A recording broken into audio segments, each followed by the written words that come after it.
علی بھائی، آج کا پہلا سوال ہے، محرم الحرام 1442 ہجری کا آغاز ہو چکا ہے۔ الحمدللہ۔ اسی حوالے سے آپ کے اسٹوڈنٹس کا آپ پر ایک علمی اعتراض ہے جو وقتاً فوقتاً مختلف انداز میں سوالات کی شکل میں موصول ہوتا رہتا ہے۔ اعتراض یہ ہے کہ آپ نے اپنے ریسرچ پیپر نمبر 5A میں حضرت معاویہ بن ابی سفیان رضی اللہ تعالیٰ عنہ کی غلطی کو اجتہادی غلطی کس بنیاد پر لکھا ہے، حالانکہ صحیح بخاری اور صحیح مسلم کی احادیث کی روشنی میں ایک باغی جماعت کو مجتہد کیسے کہا جا سکتا ہے، جس نے امام برحق سیدنا مولا علی علیہ السلام کے خلاف نہ صرف خروج کیا بلکہ اس خروج سے توبہ کرنے کی بجائے مرتے دم تک ضد اور ہٹ درمی کا مظاہرہ کیا اور امت محمدیہ صلی اللہ علیہ وآلہ وسلم کے سیاسی نظام کو ناقابل تلافی نقصان پہنچایا جو آج تک ہم بھگت رہے ہیں۔ انا للہ و انا الیہ راجعون۔ انا للہ و انا الیہ راجعون۔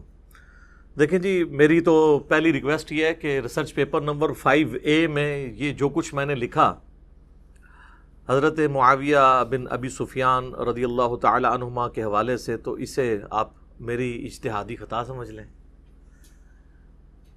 اور حقیقت حال یہ ہے کہ دعوت و تبلیغ کا کام بڑی حکمت کے ساتھ کرنا پڑتا ہے۔ سورۃ النحل کی آیت نمبر 125 میں اللہ تعالیٰ نے ارشاد فرمایا، اعوذ باللہ من الشیطان الرجیم، بسم اللہ الرحمن الرحیم،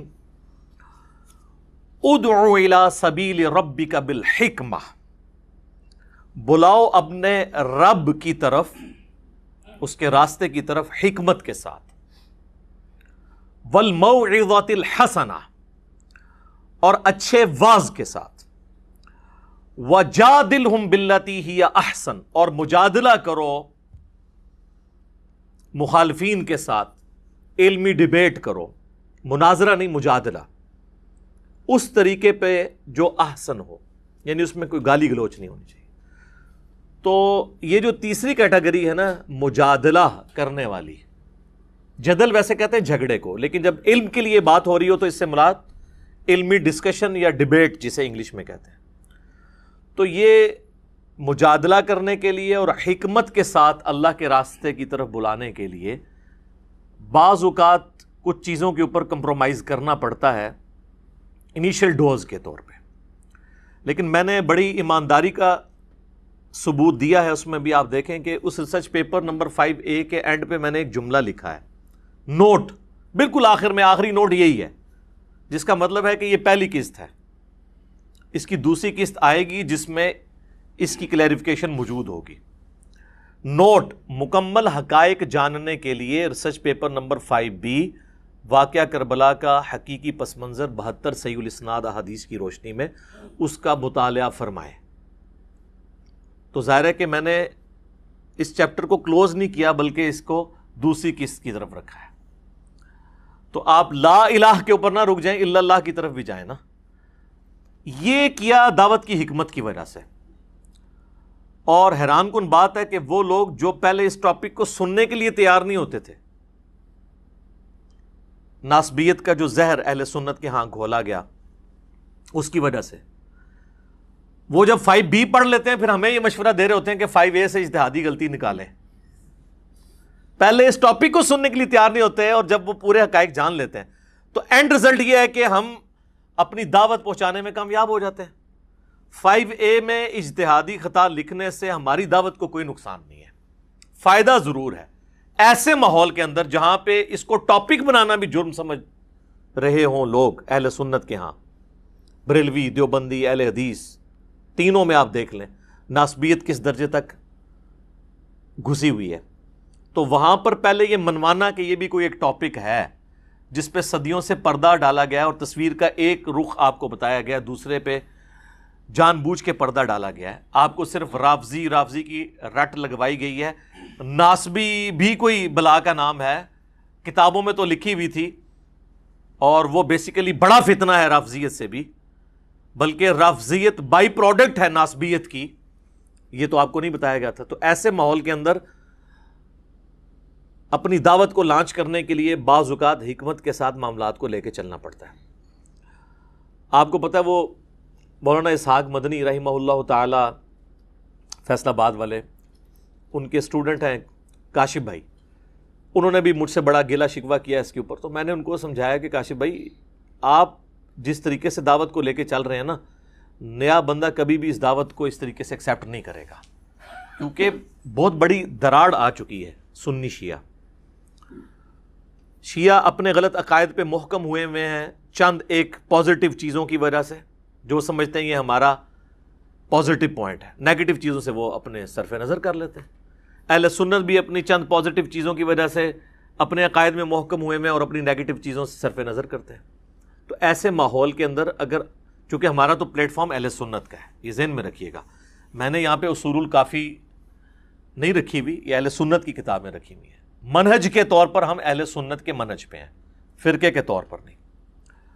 تو لہٰذا اہل سنت منہج کی جب بات کر رہے ہیں تو اہل سنت تک ایسی بات پہنچانا کہ جو وہ اپنے زوم میں شیعہ کے عقائد کے طور پر ایکسیپٹ کرتے ہیں, تو بڑی حکمت سے کام لینا پڑے گا. تو خیر ان کو پھر کچھ عرصے بعد سمجھ آئی, تو پھر انہوں نے 5A بھی منگوایا, سینکڑوں کی تعداد میں نے ان کو بھیجا. کہتے ہیں علی بھائی آپ کی بات ٹھیک ہے کہ پہلے 5A ہی دینا چاہیے, کم از کم لوگوں کو پتہ تو چلے کوئی ایشو تھا, جنگ جمل, صفین, نہروان, یہ کوئی ہوئی ہیں جس کی وجہ سے امت پھر 2 ٹکڑے ہوئی ہے, اور اس کا ایک سب سے جو خطرناک اور دکھی ایپیسوڈ ہے وہ واقعہ کربلا کی شکل میں ہوا, جو آج امت کو ایک نہیں ہونے دے رہا. تو اس کے لیے 5A وہ 4 پیجز کے اوپر پہلے ایک انیشل دعوت کے طور پہ تو ضروری ہے. اس کے بعد خود لوگ پوچھیں گے جی کیا ہوا تھا, تو 5B دیں ان کو, 200 احادیث. اس ریسرچ پیپر 5B کا تعارف میں انشاءاللہ اینڈ پہ کرواؤں گا. تو لہٰذا 5B جہاں پہ ذکر آئے تو اس سے پریشان ہونے کی ضرورت نہیں ہے. تو یہ ہماری دعوت کی حکمت کا تقاضا تھا. باقی آپ یہ دیکھ لیں کہ صدیوں سے کیسا ماحول کریٹ کیا ہے امت کے اندر, کہ اگر کوئی شخص مصلح بننے کی کوشش کرتا ہے تو پھر لوگ اس کی خدمات کو بھی پس پش ڈال دیتے ہیں. مولانا طارق جمیل صاحب حافظہ اللہ تعالیٰ کو دیوبند کے اندر ایک امام کی حیثیت حاصل ہے, اور حقیقت بات ہے کہ سارے علماء دیوبند نے مل کے دیوبندیت کی وہ خدمت نہیں کی جو ایک اکیلے بندے نے کی ہے. صرف انہوں نے ایک حدیث بیان کی, من کنت مولاہ فہذا علی مولاہ, حدیث متواتر ہے, جامعہ ترمذی میں موجود ہے, سنن الکبریٰ البیہقی کے اندر موجود ہے, المستدرک للحاکم کے اندر موجود ہے. یہ غدیر خم کی حدیث پہ میری ویڈیو 1 ملین سے زیادہ لوگ دیکھ چکے ہیں, آپ یوٹیوب پہ دیکھ سکتے ہیں. بس اس حدیث جو اہل سنت کے ہاں پائی جاتی تھی وہ بیان کیا تو جناب کہنے لگے یہ تو شیعہ عقائد کو پروموٹ کر رہا ہے. تو میں اس پہ ایک جملہ بولتا ہوں کہ مسئلہ یہ نہیں ہے کہ آپ انکاری ہیں, وہ کہتے ہیں ہم مانتے ہیں اس حدیث کو, مسئلہ یہ ہے کہ آپ اقراری نہیں ہیں.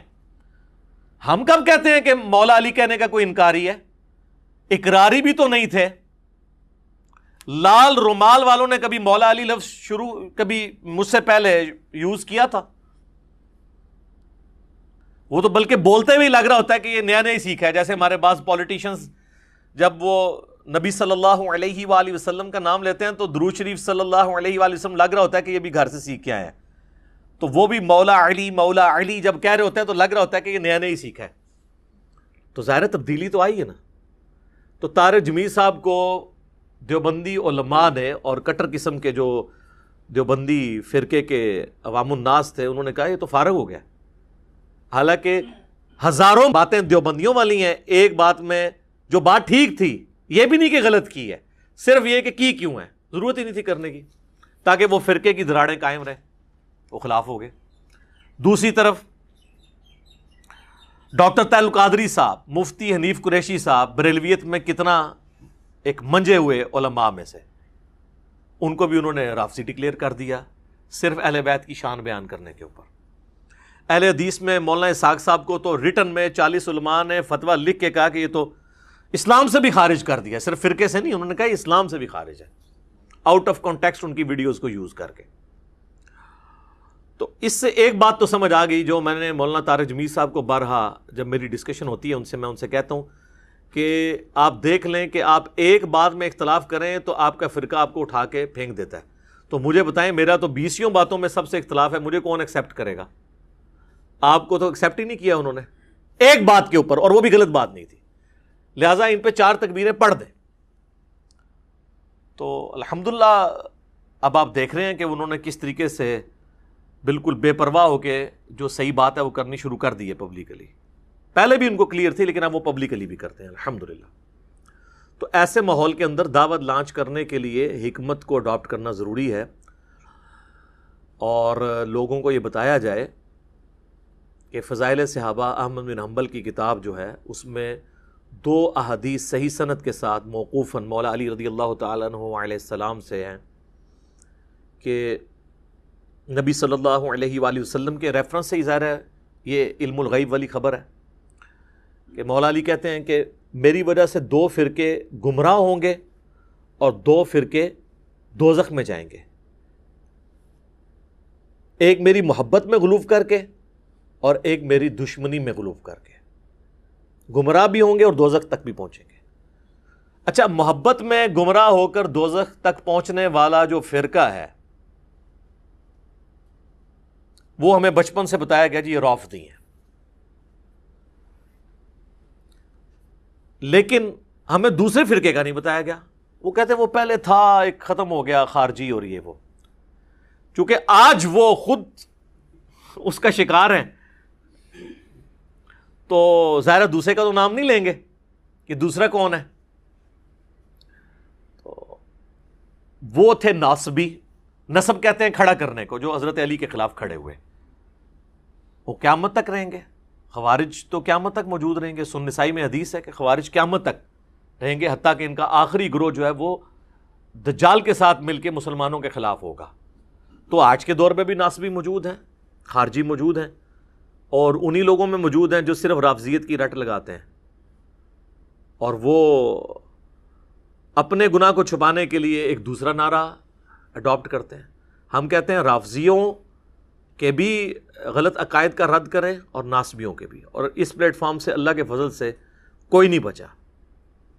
رافضیوں کا کوئی ایک عقیدہ نہیں آپ بتا سکتے جس سے ہمیں اختلاف ہو کتاب و سنت کی روشنی میں، اور اس پلیٹ فارم سے اس کا علمی رد نہ ہوا ہو، گالی گلوچ والا نہیں. چاہے وہ عقیدہ جو ہے وہ ریلیٹڈ ہو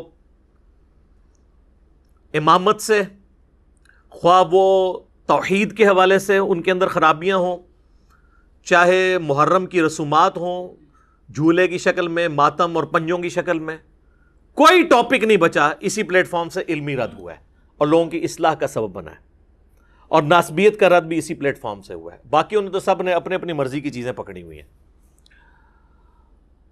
سب سے زیادہ ضرورت اہل سنت کے ہاتھ تھی ناسبیت کے رد کی، کیونکہ اپنے گھر کی صفائی پہلے کرنی چاہیے. دوسروں کو تو کہنا بڑا آسان ہے. میں آپ کو ایک چھوٹا سا ایک علمی ٹوٹکا بتا دیتا ہوں، آپ چیک کر لیں کہ صحیح مسلم میں 240 نمبر حدیث ہے. سیدنا علی خود راوی ہیں، وہ کہتے ہیں کہ اس ذات کی قسم کہ جس نے دانے کو پھاڑ کر اناج کو اگایا اور مخلوقات کو پیدا کیا، نبی امی نے مجھ سے یہ عہد لیا تھا کہ اے علی، تجھ سے محبت نہیں رکھے گا مگر مؤمن، اور تجھ سے بغض نہیں رکھے گا مگر منافق. تو محبت علی از دا لٹمس ٹیسٹ آف ایمان. صحیح مسلم 240 نمبر حدیث. یہ حدیث آپ محرم میں کسی سنی کو ٹیکسٹ کرتے ہیں، آگے دیکھیں کیسے پھدکتا ہے وہ. جتنا مرضی وہ صحابہ اہل بیت کا عاشق ہوگا نا، اس کو فوراً تکلیف ہو جائے گی اس سے. اگر کوئی کہہ رہا نہیں ہوتی تو چیک کریں. اور مزید آگے میں آپ کو بتاتا ہوں کہ سنی کی کسی مسجد میں، ابھی محرم 1442 سٹارٹ ہو چکا ہے نا، کسی سنی مسجد میں آپ ایک چارٹ پہ یہ حدیث لکھ دیں، صحیح مسلم 240، علی سے محبت نہیں رکھے گا مگر مومن، علی سے بغض نہیں رکھے گا مگر منافق. صرف یہ لکھ کے لگا دیں، اس کے بعد آپ تماشا دیکھیں. لیکن یہی بات آپ جعلی بنا کے کسی اور صحابی کے بارے میں لگا دیں، کچھ بھی نہیں ہوگا. تو وہی بات ہے کہ سیدنا علی کی فضیلت کے انکاری نہیں آپ، مسئلہ یہ کہ آپ اقراری نہیں ہیں. اور یہ ہم نے پریکٹیکلی چیک کیا ہے جو آپ کو یہ فارمولے بتا رہے ہیں. آپ کو اگر یقین نہیں آتا آپ چیک کر لیں، کسی دیوبندی کو، کسی بریلوی کو، کسی اہل حدیث کو جو کٹر قسم کے ہیں، یہ ذرا حدیث محرم میں بھیجیں صحیح مسلم، تو آگے وہ آپ کو اوٹ پٹانگ قسم کی خود روایتیں بنا بنا کے بھیجے گا اور عجیب قسم کے جوابات دے گا اور آپ پہ کامنٹس کرے گا. تو آپ دیکھیں گے کہ اندر کا خناس اس کا باہر آ جائے گا، وہ آتے ہی اسی حدیث سے باہر ہے۔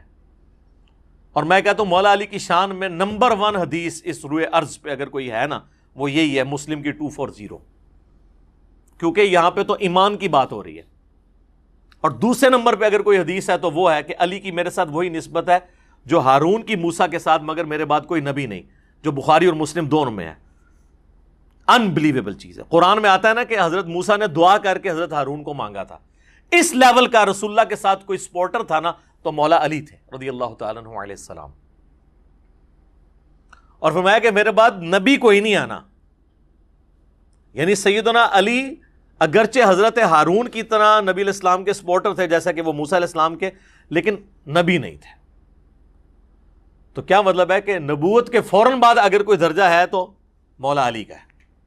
اور اس میں یہ بھی امپلائڈ ہے کہ اگر کوئی اور نبی ہوتا تو مولا علی اس کے لیے ڈیزرونگ تھے، جس طرح کہ جامعہ ترمذی میں صحیح سند سے حدیث ہے کہ میرے بعد اگر کوئی نبی ہوتا تو عمر ہوتا، یعنی یہ فضیلت کے طور پہ، جیسے قرآن میں بھی آیا قل ان کان للرحمن ولد فانا اول العابدین، اے نبی فرما دو بالفرض اگر اللہ کا کوئی بیٹا ہوتا تو سب سے پہلے میں اسے پوج رہا ہوتا۔ یہ سمجھانے کے لیے، اس سے کوئی لم یلد ولم یولد ختم نہیں ہو گیا، یہ بات سمجھانے کے لیے۔ تو یہ جو فضیلت ہے سیدنا علی رضی اللہ تعالیٰ عنہ کی، لٹمس ٹیسٹ آف ایمان، صحیح مسلم 240، علی کی میرے ساتھ وہی نسبت ہے جو ہارون کی موسیٰ کے ساتھ، بخاری مسلم دونوں میں حدیث۔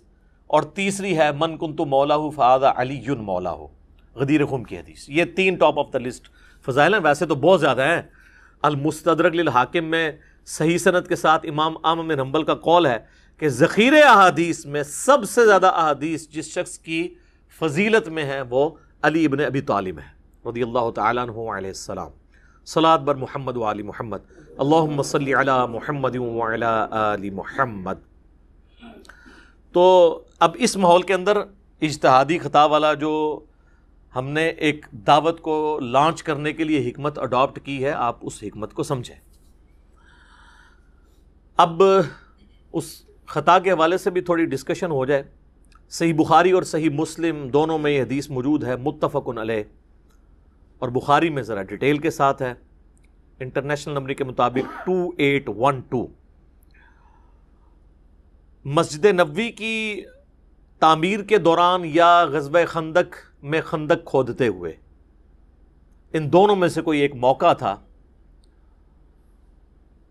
ابو سعید خدری رضی اللہ تعالیٰ عنہ کہتے ہیں کہ صحابہ کرام پتھر لا رہے تھے تعمیر کے لیے، یہ پتھر اٹھا رہے تھے، باقی اصحاب ایک ایک پتھر اٹھاتے تھے، سیدنا عمار ابن یاسر 2 پتھر، اتنا ان کا ایمان کا جذبہ۔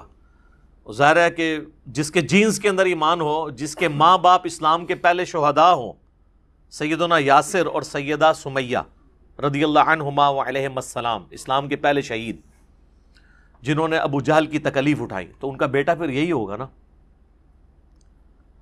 بلکہ یہ حدیث تو سٹارٹ ہی بڑے زبردست انداز میں ہوتی ہے۔ عبداللہ بن عباس اپنے بیٹے علی کو بھیجتے ہیں، ان کے بیٹے کا نام بھی علی تھا، اور ایک اور تابعی کو کہ جاؤ ابو سعید خدری سے جا کے ان کی حدیث سنو، وہ حدیث جو بیان نہیں کرنی چاہیے پبلکلی، یہ کہتے ہیں نا بیان نہیں کرنی چاہیے۔ اور عبداللہ بن عباس تو حدیثیں سنوائی وہی کرتے تھے، چلیں انہوں نے کہا ان سے حدیث سنو۔ ابو سعید خدری تو ان 7 صحابہ میں ہیں جنہوں نے سب سے زیادہ حدیثیں روایت کی ہیں، آگے وہ بھی تیار بیٹھے ہوئے تھے، بھی سینکڑوں حدیثیں ان کو یاد ہیں، تو انہوں نے نہیں پوچھا کہ کیڑی حدیث سنن آئے ہو، ان کو بھی پتا تھا وہی والی جو انجینئر صاحب بیان کرتے ہیں، اور آپ کے علماء نے پابندی لگائی ہوئی ہے۔ تو کہتے ہیں وہ اپنے باغ میں کام کر رہے تھے، تو ہم نے کہا کہ حضرت ہمیں ابن عباس نے بھیجا ہے، اور وہ کہہ رہے ہیں کہ جا کے ابو سعید سے ان کی حدیث سنو۔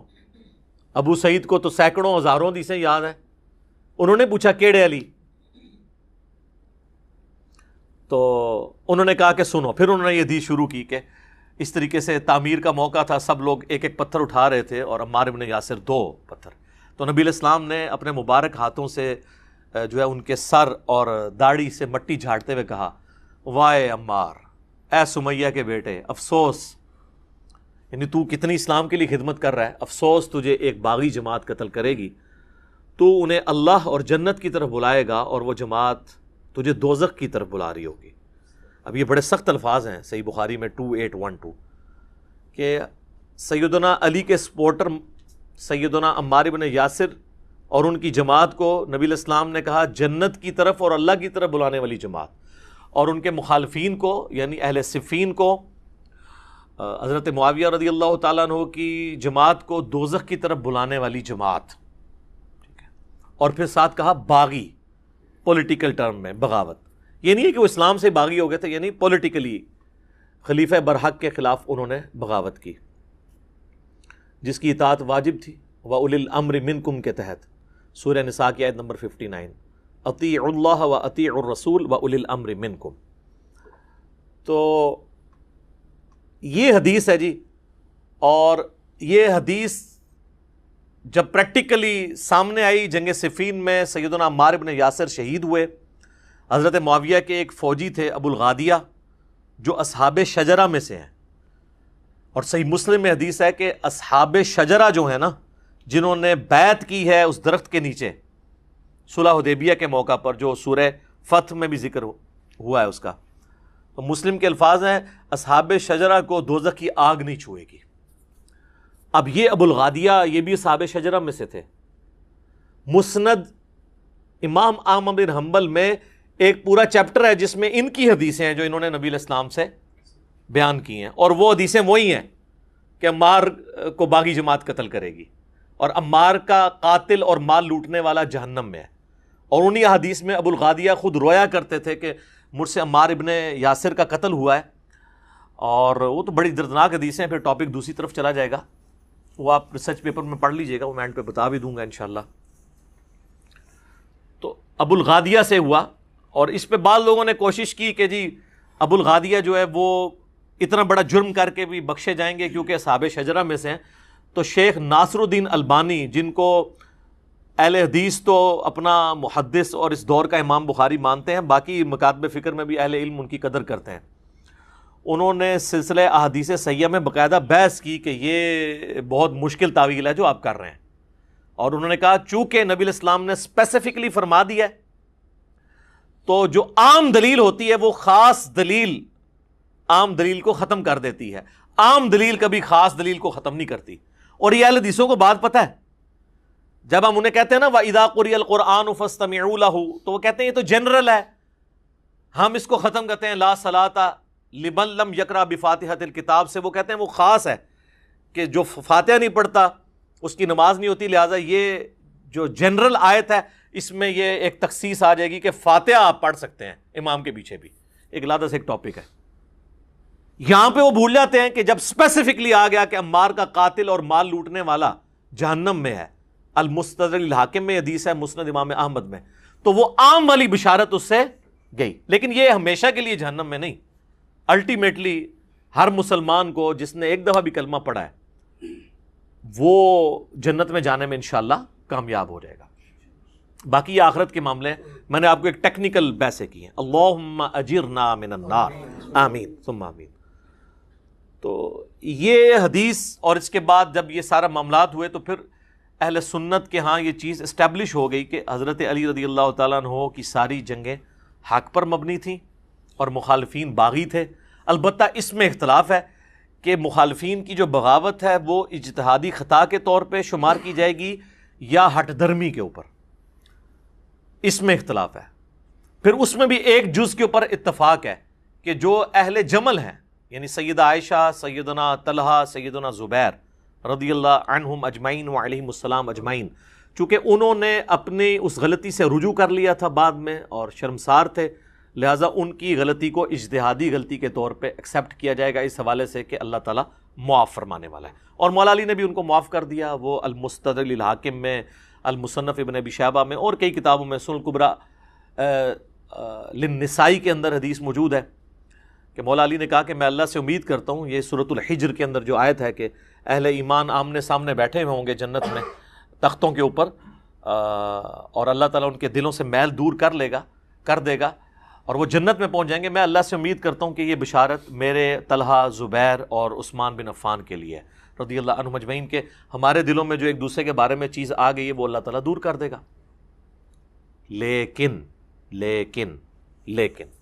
جہاں تک تعلق ہے حضرت معاویہ رضی اللہ تعالیٰ عنہ کا، ان کو حضرت علی نے معاف نہیں کیا، اس لیے کہ وہ حضرت علی کی زندگی میں بھی اپنی اس خطا کے اوپر قائم رہے اور اس کے بعد 20 سال زندہ رہے اور مرتے دم تک انہوں نے رجوع نہیں کیا. اسی لیے سیدنا علی نے ان کے بارے میں ڈیفرنٹ ایٹیچیوڈ رکھا. میرے استاد ڈاکٹر اسرار صاحب رحمہ اللہ تعالیٰ نے سورۃ الحجر کی انہی آیات کی تفسیر میں بیان القرآن میں یہ کہہ دیا تھا. حضرت معاویہ کا نام بھی انہوں نے داخل کر دیا تھا. وہ حدیث کے معاملے میں تو وہ خود ہی کہتے تھے میں امی ہوں. تو پھر میرا اس پہ جواب آیا تھا کہ حضرت معاویہ کا نام نہیں انہوں نے لیا, حضرت طلحہ, زبیر اور عثمان بن عفان کا نام لیا تھا. تو ان کے بارے میں تو پھر آپ سن لیں. آج میں آپ کو انشاءاللہ تعالی 15 ریفرنسز مختصر سے وقت کے اندر کور کروں گا. اس پہ کوئی کمنٹس کرنے کی ضرورت نہیں, خود سیلف ایکسپلینیٹری ہوں گے. یہ اکثر کہتے ہیں نا ائمہ اہل سنت کا سلف کا فام بتائیں, اور سلف بھی یہ سٹارٹ کرتے ہیں بعد کے بابوں سے. بھئی پہلا سلف تو جو ہے وہ خلیفہ راشد ہے, دوسرا سلف جو ہے وہ صحابہ ہیں. بعد کے لوگوں کو چھوڑیں, آپ پہلے ان کا فام لیں. اس پہ بھی میں گھنٹوں بول سکتا ہوں. میں نے 200 احادیث اس میں پمفلٹ میں جمع کی ہیں, اینڈ میں تعارف کرواؤں گا. بہرحال میں یہ 15 حوالے جو ہے نا تیزی کے ساتھ کور کر دیتا ہوں سلف کے فام کے پوائنٹ آف ویو سے. پہلا فام تو مولا علی کا ہی لے لیں آپ, چونکہ وہ امام وقت ہیں. ابو داؤد ترمذی ابن ماجہ میں حدیث ہے, علیکم بسنتی و سنت الخلفاء الراشدین المہدیین, تم پر میری سنت اور میرے خلفاء راشدین کی سنت لازم ہے. تو مولا علی خلیفہ راشد ہیں. ان کا فام یہ ہے کہ المصنف ابن ابی شیبہ میں یہ حدیث موجود ہے کہ مولا علی رضی اللہ تعالیٰ عنہ قنوت نازلہ پڑھا کرتے تھے اور کہا کرتے تھے اللہم علیک بمعاویۃ و اشیاءہ, اور عمر بن عاص کے بارے میں بھی اور ابا سلمی کے بارے میں بھی کہ اے اللہ معاویہ اور اس کے شیعہ کو تباہ و برباد کر, عمر بن عاص اور اس کے شیعہ کو تباہ و برباد کر, ابا سلمی اور اس کے شیعہ کو تباہ و برباد کر. اور ایک اور حدیث ہے المصنف ابن ابی شیبہ کے اندر کہ مولا علی سے جب اہل صفین کے بارے میں پوچھا گیا تو انہوں نے کہا کہ میں اللہ سے امید کرتا ہوں کہ اللہ تعالیٰ ان کو معاف کر دے گا. امید کیا تک, ظاہر حضرت علی نے تو فیصلہ نہیں کرنا, وہ تو اللہ نے کرنا ہے. پھر معاملہ میرے اور معاویہ کے درمیان اللہ کی عدالت میں طے پائے گا. تو یعنی اس لیول تک کہ حضرت علی اتنی ٹالرنس شو کر رہے ہیں کہ اہل صفین کی معافی کے لیے بھی تیار ہیں, لیکن حضرت معاویہ کے لیے نہیں, کہ چونکہ وہ سرغنہ تھے نا, یعنی انہوں نے ایک پارٹی کو جو ہے وہ لیڈ کر کے تو خلیفہ برحق کے خلاف ٹکروایا. تو یہ بات بھی یعنی سمجھ آنے والی ہے. تو یہ پہلا فارم ہو گیا جی, یہ پہلا ریفرنس تھا جو اس حوالے سے ہم نے ڈسکس کیا, 2 احادیث سیدنا علی کے حوالے سے. دوسرا ریفرنس جی سیدنا عمار ابن یاسر کا اپنا فہم, جن کے بارے میں صحیح بخاری میں آتا ہے کہ عمار کی زبان کو اللہ نے شیطان سے محفوظ کر دیا. یہ صحیح بخاری میں ہے. تو عمار سے پوچھ لیتے ہیں, عمار بن یاسر کا آپ حضرت علی کے ساتھ کمٹمنٹ کا لیول دیکھیں, 93 ایئرز ایج ہے. جنگ صفین لڑنے کے دوران اس وقت 93 کے تھے, وہ 37 ہجری میں شہید ہوئے ہیں. 93 سال بڑی عمر ہوتی ہے. تو عمار بن یاسر کا فہم سنن الکبریٰ البیہقی میں موجود ہے. جب ان سے پوچھا گیا اہل شام کے بارے میں, یعنی یہ جو حضرت معاویہ کی جماعت ہے امیر شام کی, تو انہوں نے کہا کہ یہ نہ کہو کہ اہل شام نے کفر کیا, اس سے کم از کم رافضیت کا رد ہو گیا جو حضرت معاویہ یا ان کی جماعت کو سمجھتے ہیں کہ وہ کافر ہیں, اور اس بغاوت کو وہ دین کی بغاوت اس حوالے سے سمجھتے ہیں کہ وہ سمجھتے ہیں شاید نعوذ باللہ انہوں نے اسلام اتار کے پھینک دیا تھا. نہیں, اسلام میں وہ تھے, مسلم تھے, پولیٹیکلی انہوں نے معاملوں کو مس ہینڈل کیا, وہ بھی غلط ہے. اس میں عمار بن یاسر کیا کہتے ہیں, یہ نہ کہو کہ اہل شام نے کفر کیا, بلکہ کہو انہوں نے فسق کیا اور ظلم کیا. فسق کہتے ہیں گناہ کبیرہ کو. تو عمار بن یاسر کہہ رہے ہیں کہ اہل شام جو ہیں, اہل صفین, یہ فاسق بھی ہیں اور ظالم بھی ہیں, یعنی بڑے مجرمین ہیں, کافر نہیں ہے. بس یہی میرا عقیدہ ہے جو عمار بن یاسر کا عقیدہ ہے. ہم اس سے آگے نہیں جاتے. تو آپ بھی مہربانی کریں ادھر تک پہنچ جائیں. لہذا اہل صفین کو فاسق, ظالم, مجرم, باغی, دوزخ کی طرف بلانے والے, یہ سارے کے سارے الفاظ بالکل جسٹیفائی ہو گئے عمار بن یاسر کا فہم بھی، سلف کا فہم بھی آ گیا۔ اب کوئی عمار بن یاسر کے فہم کو چھوڑ کے کوئی ریالوں والے مولوی کے فہم کو اپنا فہم مان رہا ہے تو اس کی اپنی قسمت ہے۔ اور یہ ریال آج کا ایشو نہیں ہے، بنو امیہ اور بنو عباس کے دور میں بھی علماء ظاہر ہے جی کوڑوں سے اور پھانسیوں سے ڈرتے تھے، سیدھی سی بات ہے۔ تو یہ دوسرا ریفرنس۔ تیسرا ریفرنس ایک تابعی کا، میں اب سٹیپ وائز آ رہا ہوں، پہلے خلیفہ راشد، پھر صحابی، حالانکہ صحابہ میں اور بھی کئی فارم میں بیان کر سکتا ہوں لیکن میں اس کو سکپ کر رہا ہوں، آج مال نہیں، ورنہ وہ ٹاپک اور طرف چلا جائے گا، وہ پمفلٹ میں موجود ہیں سارے۔ اب آ جائیں تابعی کے اوپر۔ صحیح مسلم میں حدیث ہے 4776، ایک تابعی ہیں عبد الرحمن بن عبد رب الکعبہ۔ عبد الرحمن یعنی وہ تابعی ہیں، وہ کہتے ہیں کہ میں خانہ کعبہ شریف میں داخل ہوا، صحیح مسلم 4776، ایک کہانی شریف، تاریخ شریف نہیں سر، سب احادیث شریف چل رہا ہے۔ تو یہ مولانا شریف نہیں ہے، مسلم شریف ہے 4776۔ کہتے ہیں میں نے دیکھا کہ حضرت عبداللہ بن عمر بن عاص خانہ کعبہ کی دیوار کے ساتھ ٹیک لگائے ہوئے ہیں اور لوگوں کو احادیث بیان کر رہے ہیں، اور اس میں وہ ایک حدیث بیان کر رہے تھے کہ اپنے امیر کی اطاعت ضرور کرنی ہے جو تمہارا حکمران ہے، اور اس کے اوپر ایمفسائز کر رہے تھے۔ تو اس شخص نے عرض کی کہ حضرت یہ باتیں آپ نے نبی علیہ السلام سے خود سنی ہیں؟ ان کا ہاں، میرے کانوں نے سنا، میری آنکھوں نے حضور کو دیکھا، اور میرے دل نے آپ کی بات یاد رکھی کہ امیر کی اطاعت کرنی ہے ہر حال میں۔ تو انہوں نے کہا کہ آپ کے چچا کا لڑکا معاویہ، یعنی یہ چچا زاد لگتے تھے نا، حضرت معاویہ اور عبداللہ بن عمر بن عاص، عمر بن عاص کا جو بیٹے تھے، وہ تو ہمیں کہتے ہیں کہ ہم آپس میں ایک دوسرے کا مال حرام طریقے سے کھائیں اور آپس میں ایک دوسرے کو ناحق قتل کریں، جبکہ اللہ قرآن میں کہتا ہے سورۃ النساء آیت نمبر 29 کہ حرام طریقے سے ایک دوسرے کا مال آپس میں مت ہڑپ کرو اور ایک دوسرے کو قتل مت کرو۔ آپ بتائیں اب ہم اللہ کی مانیں کہ معاویہ کی مانیں؟ اب یہ ظاہر ہے بڑی ایک سخت بات تھی، تو حضرت عبداللہ بن عمر بن عاص نے تھوڑی دیر تک خاموشی اختیار کی اور پھر سر اٹھا کے کہا کہ معاویہ کی اطاعت کرو ان کاموں میں جس میں وہ اللہ کی اطاعت کے اندر تمہیں حکم دے، اور معاویہ کی نافرمانی کرو ان کاموں میں جس میں وہ اللہ کی نافرمانی کا حکم دے، اور یہی عقیدہ مسلمان کا ہونا چاہیے۔ بخاری اور مسلم دونوں میں حدیث ہے، مولا علی کہتے ہیں نبی علیہ السلام نے فرمایا کہ مخلوق کی اطاعت صرف معروف کے اندر ہے، اللہ کی اطاعت کے اندر ہے۔ اگر وہ اللہ کی اطاعت سے باہر کی بات کریں گے پھر ان کی اطاعت نہیں کی جائے گی مخلوق کی۔ یہ اکثر بولے پوچھ رہے ہوتے ہیں جی میری ماں کہتی ہے بھی داڑھی نہیں رکھنی ہے تو اب میں ماں باپ کا حکم مانوں۔ یہ وہ بندہ ہے جو ماں باپ کے کہنے پہ کبھی دہی لینے کے لیے بھی دکان پہ نہیں جاتا، وہ داڑھی کے معاملے میں ماشاءاللہ لمحہ پہ جاتا ہے۔ اب میں والدہ کا حکم مانوں یا اللہ کا؟ اڈا پولا ہے۔ اللہ اور اس کے رسول کی اطاعت پہلے نمبر پہ ہے۔ یہ جو بخاری مسلم کی حدیث ہے تم مومن ہی نہیں ہو سکتے جب تک کہ میں تمہارے ماں باپ، اولاد اور تمہاری اپنی جان سب سے بڑھ کے تمہیں عزیز نہ ہو جاؤں۔ اس کا مطلب یہی تو ہے کہ اللہ اور اس کا رسول ٹاپ پرائورٹی ہونے چاہیے، عز و جل و صلی اللہ علیہ وآلہ وسلم۔ تو یہ جناب فہم آ گیا ایک تابعی کا، اور ساتھ صحابی کا فہم بھی آ گیا، عمر بن عاص کا بھی، ان کے بیٹے کا عبداللہ بن عمر بن عاص۔ یہاں پہ ایک میں مدنی پھول آپ کو دیتا ہوں۔ یہ اکثر جو یہ بات بولی جاتی ہے نا، الصحابۃ کلہم عدول، صحابہ سب کے سب عادل ہیں، اس کا وہ مطلب نہیں جو آپ کو بریلوی دیوبندی یا اہل حدیث کے مولوی پڑھاتے ہیں یا ان کے بزرگ۔ ورنہ یہاں پہ عبداللہ بن عمر بن عاص کو صحیح مسلم 4776 نمبر حدیث میں کہنا چاہیے تھا الصحابۃ کلہم عدول، سارے صحابہ عدل کرنے والے ہیں۔ تو تم یہ کہہ رہے ہو کہ یہ حرام خوری کا حکم دیتا ہے اور قتل ناحق کا حکم دیتا ہے، یہ کیسے ہو سکتا ہے؟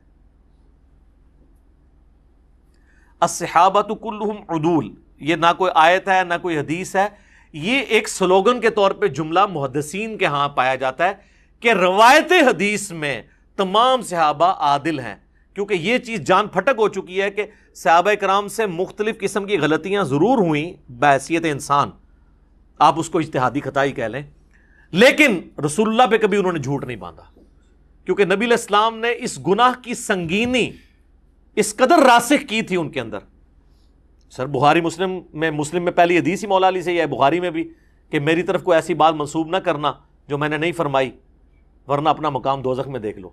اب یہ بات اس طریقے سے نبی علیہ السلام نے راسخ کی تھی کہ بڑے بڑے جرم بھی ہوئے لوگوں سے، لیکن حدیث کسی نے نہیں گھڑی صحابہ کرام سے۔ اسی لیے کہا جاتا ہے الصحابہ کلہم عدول، روایت حدیث میں سارے صحابہ عدول ہیں۔ کوئی نہیں بتا سکتا کہ حضرت معاویہ نے کوئی حدیث گھڑی ہو اپنی شان میں یا حضرت علی کو نیچا کرنے کے لیے، نہیں، ناٹ ایٹ آل۔ تو اس کا یہ معنی ہے، اور اس کو سپورٹو میں آپ کو ایک کال بھی بتا دیتا ہوں۔ سنن نبی داؤد میں انٹرنیشنل نمبر کے مطابق 4129 نمبر حدیث ہے۔ محمد بن سیرین تابعی المتوفا 110 ہجری، یہ حدیث حضرت معاویہ سے روایت کرتے ہیں اور ساتھ فرماتے ہیں وَكَانَ مُعَاوِيَةُ لَا يُتَّهَمُ فِي حدیث، اور معاویہ حدیث کے معاملے میں متہم نہیں تھے، ان پر کوئی تہمت نہیں کہ انہوں نے حدیث گھڑی ہو۔ یہ بات ان کو کہنے کی ضرورت کیوں پڑی؟ حضرت ابوبکر، عمر، عثمان رضی اللہ عنہم اجمعین وعلیہم السلام اجمعین،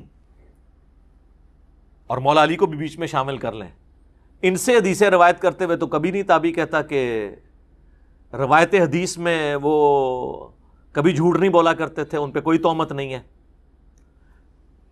مسئلہ یہ کہ حضرت معاویہ کی زندگی میں ایسے کئی ایک اعمال ہیں جو آپ سن چکے کچھ احادیث کی شکل میں، کچھ آپ پمفلٹ میں پڑھیں گے، کہ اس کے بعد کسی کو شائبہ ہو سکتا تھا کہ اگر یار اس بندے کا کریکٹر ایسا ہے تو اس سے پھر حضور کی حدیثیں کیوں لی جا رہی ہیں؟ تو انہیں کلیئر کیا کہ وَكَانَ مُعَاوِيَةُ، جہاں تک معاویہ کا تعلق ہے، لا يُتَّهَمُ فی حدیث، حدیث قبول کرنے میں کوئی تہمت نہیں۔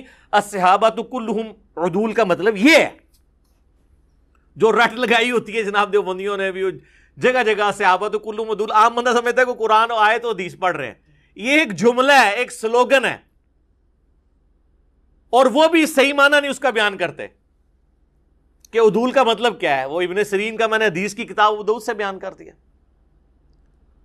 تو یہ جناب 3 ریفرنسز ہو گئے، خلیفہ راشد کا، اس کے بعد عمار بن یاسر کا، ایک صحابی کا، اور اس کے بعد ایک تابعی کا۔ اب میں 12 ریفرنسز جو ہے نا وہ آپ کو ورڈ بائی ورڈ، یہ مجھے پکڑائیے گا لیپ ٹاپ، آپ کو پڑھ کے سناتا ہوں، کیونکہ ظاہر ہے کہ وہ ایک جگہ تو نہیں لکھے ہوئے، میں نے بہرحال اس کے اوپر ورکنگ کی ہوئی ہے، اللہ کا شکر ہے۔ اب یہ JPG میں بھی لگ جائیں گے تو پھر لوگوں کو ادھر ادھر بھاگنا بھی نہیں پڑے گا، آسانی رہے گی انشاءاللہ تعالی۔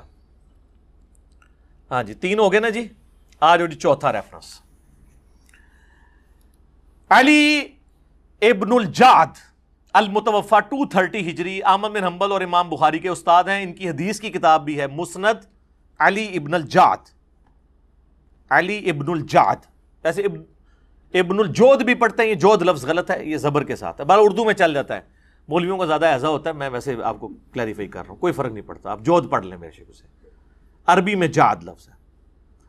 ان کے بارے میں ابن حجر اسقلانی نے تہذیب التہذیب کے اندر، جو آپ سمجھ لیں اسماء و رجال کے اوپر ایک اتھینٹک بک مانی جاتی ہے، اس میں نقل کیا، اور اس کی سند کو شیخ زبیلی زئی رحمہ اللہ تعالی نے، وہ انہوں نے تو خیر کسی اور مقصد کے لیے لکھا تھا قیام رمضان والی کتاب کے اندر، تو وہ ہماری عکاوی نظروں سے وہ چیز بچی نہیں ہے، تو وہ ہم نے پکڑ لی۔ 77 نمبر پیج پہ وہ لکھتے ہیں کہ علی ابن الجعد کہا کرتے تھے،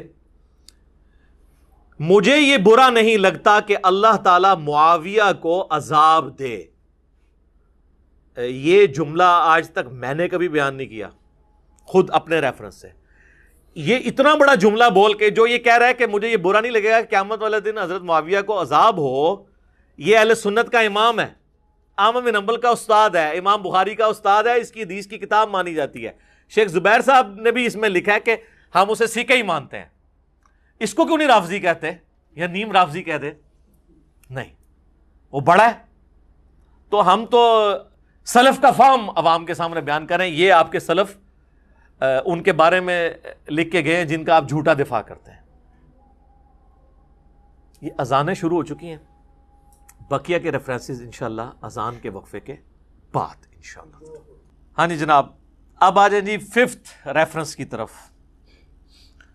اور وہ ہیں حنفیوں کے بڑے امام، امام بدر الدین عینی المتوفی 855 ہجری، جنہوں نے صحیح بخاری کی شرح لکھی ہے عمدۃ القاری، ایک شوافے کی ہے شرح جو ابن حجر اسقلانی المتوفی 852 ہجری نے لکھی فتح الباری، اس کے مقابلے پہ یہ عمدۃ القاری، ایک ہی زمانے میں دونوں بزرگ ہوئے ہیں۔ تو انہوں نے صحیح بخاری میں جو حدیث ہے نا 7083 کہ اگر ایک مسلمان دوسرے مسلمان کے خلاف تلوار اٹھا لے، اس کی شرح کرتے ہوئے عمدۃ القاری میں لکھتے ہیں، ورڈ بائی ورڈ میں آپ کو پڑھ کے سناتا ہوں۔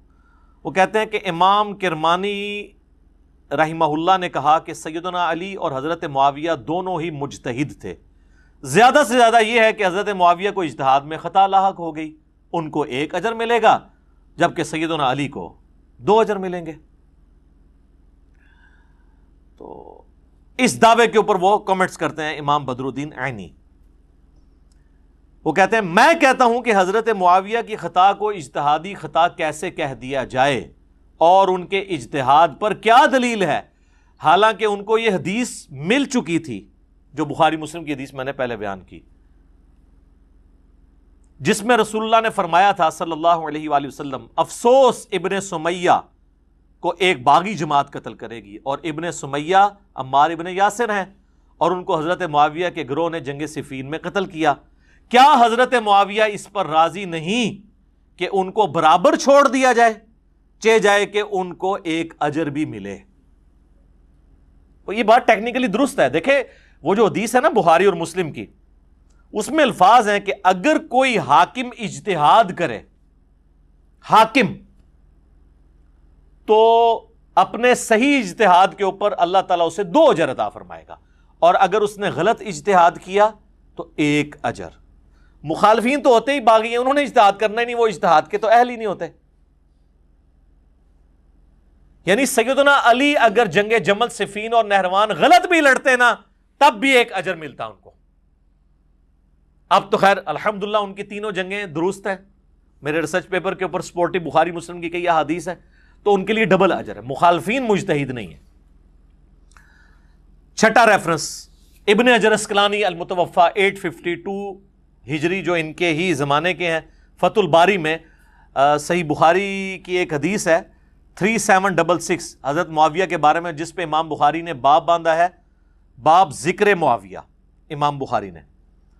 تو ابن حجر اسقلانی اس کانٹیکسٹ میں لکھتے ہیں کہ امام بخاری نے یہاں صحیح بخاری میں حضرت معاویہ سے متعلق باب کے عنوان میں صرف لفظ ذکر معاویہ بیان کیا، اور فضیلت یا منقبت جیسے الفاظ ذکر نہیں کیے، کیونکہ اس حدیث سے کوئی فضیلت معلوم نہیں ہوتی۔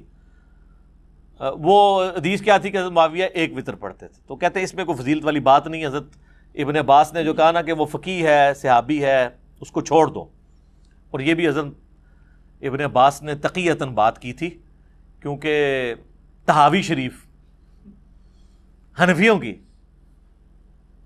شرح مانی الآثار، اس میں باقاعدہ امام طحاوی نے اس کانٹیکسٹ میں ایک اور روایت لی ہے، جس میں ابن عباس کو جب بتایا جاتا ہے نا کہ وہ 1 وتر پڑھتے ہیں حضرت معاویہ، تو کہتے ہیں اس گدھے نے یہ کہاں سے طریقہ نکال لیا، چھڑا 1 وتر والا۔ تو امام طحاوی اس کو سپورٹ میں لے کے آئے حنفیوں کی کہ ہم 3 وتر کے قائل ہیں، لہٰذا امام طحاوی نے مراد یہ ہے کہ اس حدیث کی تصحیح کر دی۔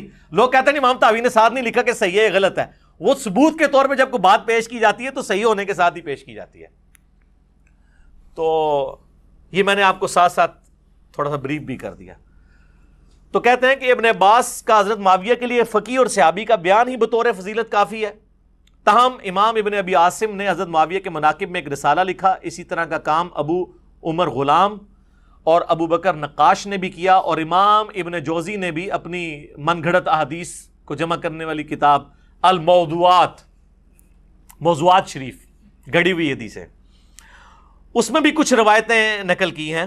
اس کے بعد امام اسحاق بن راہوے کا قول بھی نقل کیا کہ حضرت معاویہ رضی اللہ تعالیٰ عنہ کی فضیلت میں صحابیت کے سوا کوئی چیز ثابت نہیں۔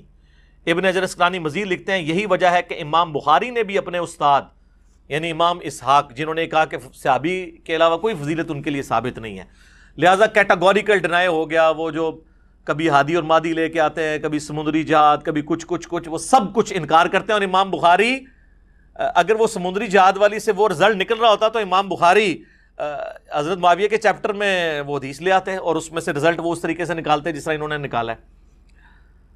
پر اعتماد کرتے ہوئے حضرت معاویہ کے ذکر میں لفظ فضیلت یا منقبت استعمال کرنے سے گریز کیا ہے, تاہم اپنی گہری نظر سے ایسا استنباط فرمایا, یعنی حضرت معاویہ کو صحابی ثابت کیا کہ جس سے روافظ کی بھی سرکوبی ہو. رافضی بھی دوسری ایکسٹریم پہ ہیں جو ان کی صحابیت کا انکار کر رہے ہیں اور ایون ان کے مسلمان ہونے کا انکار کر رہے ہیں. حالانکہ نہج البلاغہ کے اندر حضرت علی کا جو خط ہے معاویہ کے لیے اور بیڈ ڈیمانڈ کرنے کا, وہ خود ثبوت ہے کہ حضرت علی بھی ان کو مسلمان سمجھتے تھے, بلکہ وہ کہتے ہیں کہ مجھے انہی صحابہ نے خلیفہ چنا ہے جنہوں نے پہلے 3 خلفاء کو چنا ہے, تو تم میری بیعت کیوں نہیں کر رہے؟ تو کافر سے تو بیعت نہیں تھی انہوں نے ڈیمانڈ کرنی. اس پہ میری ایک یوٹیوب پہ ڈیٹیل ویڈیو ہے حضرت معاویہ کے اوپر نعرہ بازی. ویسے یوٹیوب پہ اس کا عنوان ہے رپلائی ٹو مولانا الیاس قادری آن حضرت معاویہ رضی اللہ تعالیٰ عنہ, جب انہوں نے وہ نعرے لگوائے تھے بے خطا بے گناہ والا. تو اس میں نے وہ سارے ریفرنسز ڈسکس کیے تھے, آج میں اس کو سکپ کرتا ہوں.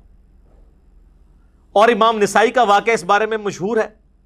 کیا مشہور ہے؟ ان کو خصائص علی لکھنے کے اوپر ناسبیوں نے شہید کر دیا تھا, اور یہ کہتے ہیں سند لے کے آئے, تواتر ہے اس کے اوپر, تمام اسماء و رجال کی کتابوں میں یہ نقل کی گئی ہے. خود اہل حدیث کے جو دارالاسلام والے ہیں نا, انہوں نے جو سنن نسائی چھاپی ہے نا, اس کے مقدمے میں امام نسائی کی شہادت کا واقعہ لکھا ہوا ہے. تو وہ تو مانتے ہیں اس بات کو. تو وہ کہتے ہیں امام نسائی نے بھی اپنا, اچھا یہ امام نسائی کے بھی استاد ہیں, امام اسحاق اور امام بخاری کے بھی, انہوں نے بھی اپنے استاد کے قول پر اعتماد کیا اور اپنی مشہور کتاب فضائل صحابہ جو انہوں نے لکھی تھی سنن نسائی الکبریٰ کے اندر, اس میں کوئی حضرت معاویہ کے اوپر حدیث نہیں لی. پھر امام حاکم کا بھی قصہ ہے, امام حاکم بھی اسی وجہ سے تکلیفیں اٹھاتے رہے, محبت اہل بیت کی وجہ سے. امام ابن جوزی نے عبداللہ بن احمد سے ان کے والد امام احمد بن حنبل کا مکالمہ بھی نقل کیا ہے کہ انہوں نے اپنے والد امام احمد بن حنبل سے پوچھا, لو جی امام احمد بن حنبل بھی آ گئے ہیں, مشاجرات صحابہ والے فتووں کے بانی, ان کی بھی آپ بات سن لیں. احمد بن حنبل سے ان کا بیٹا عبداللہ پوچھتا ہے کہ سیدنا علی اور حضرت معاویہ کے اختلاف کے متعلق آپ کی کیا رائے ہے؟ تو امام احمد بن حنبل نے تھوڑی دیر تک سر جھکائے رکھا, پھر فرمایا کیا سمندر کوزے میں بند کیا؟ میرے بیٹے خوب سمجھ لو, سیدنا علی کے دشمن بہت زیادہ تھے جنہوں نے ان کے عیوب تلاش کرنا چاہے مگر ناکام رہے. چنانچہ ان دشمنوں نے ایک متبادل چال کے طور پر اس دوسرے شخص یعنی معاویہ کو مقصد براری کے لیے موضوع پایا جو ان سے جنگیں کر چکا تھا. چنانچہ ان دشمنوں نے سیدنا علی کے مقابلے پر اس کو بڑھا چڑھا کر پیش کیا. انہوں نے کہا کہ یہ حضرت معاویہ کے بارے میں جو حدیثیں فضیلت کی مل رہی ہیں نا, حضرت علی کو تو نیچا نہیں کر سکتے تھے, یہ گھڑی ہیں انہوں نے کہ چلو ان کو تو نیچا نہیں کر سکتے کھینچ کے, ان کو اوپر کر کے برابر لے آئیں اور علی معاویہ بھائی بھائی کا جالی ایک نعرہ جو ہے وہ چاکنگ کروا دیں. پھر احمد بن حنبل کہ اس قول کے اوپر ابن حجر اسقلانی کامنٹس کرتے ہیں. اچھا اس سے یہ پتہ چل گیا کہ ابن حجر اسقلانی احمد بن حنبل اور ان کے بیٹے کی اس گفتگو کی صحت کو صحیح مانتے ہیں, تبھی تو اس سے رزلٹ نکال رہے ہیں. اور امام اسحاق بن راہویہ کی گفتگو بھی وہ صحیح مانتے ہیں. امام احمد بن حنبل کے اس جواب میں اشارہ ہے کہ کچھ لوگوں نے حضرت معاویہ کے لیے بے بنیاد فضائل گھڑ لیے ہیں جن کی کوئی اصلیت نہیں ہے. یہ حقیقت ہے کہ حضرت معاویہ کے لیے روایتیں فضیلت تو بہت سی آئی ہیں مگر ان احادیث میں سے کوئی بھی اصول محدثین پر اسنادی حیثیت سے صحیح نہیں ہے. اسی لیے امام اسحاق بن راہویہ اور امام نسائی نے اس موقف کو بڑے یقین سے اختیار کیا ہے کہ حضرت معاویہ کے لیے صحابیت کے سوا کوئی اور فضیلت ثابت نہیں ہے. خیر یہ صحابی ہونا بھی بہت بڑی فضیلت ہے, اس کو یہ نہ سمجھے کہ ہم کہیں کہ یہ کوئی فضیلت نہیں ہے. وہ میرا ایک جملہ بھی آؤٹ آف کانٹیکسٹ انہوں نے کاٹا تھا, وہ عمر بن عاص نے کہا تھا, صحیح مسلم میں 321 نمبر حدیث ہے کہ جب ان کا بیٹا کہتا ہے, وہ ظاہر موت کے وقت شرمندہ ہوتے ہیں جو کچھ انہوں نے حضرت معاویہ کے ساتھ مل کے حضرت علی کے ساتھ کیا ہوتا ہے, تو وہ دیوار کی طرف منہ کر کے رو رہے ہوتے ہیں, تو بیٹا تسلی دیتا ہے کہ جی آپ نے تو جنگ یرموک بھی لڑی, حضور کے صحابی بھی رہے, تو آپ کی تو بشارتیں. تو انہوں نے کہا کہ صحابی ہونا کوئی فضیلت نہیں ہے, اصل فضیلت ہے کلمہ پڑھنا. ظاہر کلمے کی وجہ سے بندہ صحابی بنتا ہے, یعنی کیٹاگوریکل ڈینائی نہیں اس فضیلت کا. کلمے کے بعد ظاہر ہے جب کوئی صحابی ہوگا تو ایک عام مسلمان سے تو بہت افضل ہے. تو میرا جملہ انہوں نے کاٹ دیا, یہ کہہ رہا ہے صحابی ہونا کوئی فضیلت نہیں ہے. ٹھیک ہے, تو وہ آؤٹ آف کانٹیکسٹ کاٹ لیتے ہیں. اچھا جی, 7واں ریفرنس ملا علی قاری، یہ آپ نے اکثر سنے ہوں گے، بلکہ دیوبندی تو ان کا نام لینے سے پہلے بھی شاید وضو کرتے ہوں. ہاں بہت احترام کرتے ہیں ملا علی قاری کا. یہ 1014 ہجری میں فوت ہوئے ہیں، آلموسٹ 400 سال پہلے.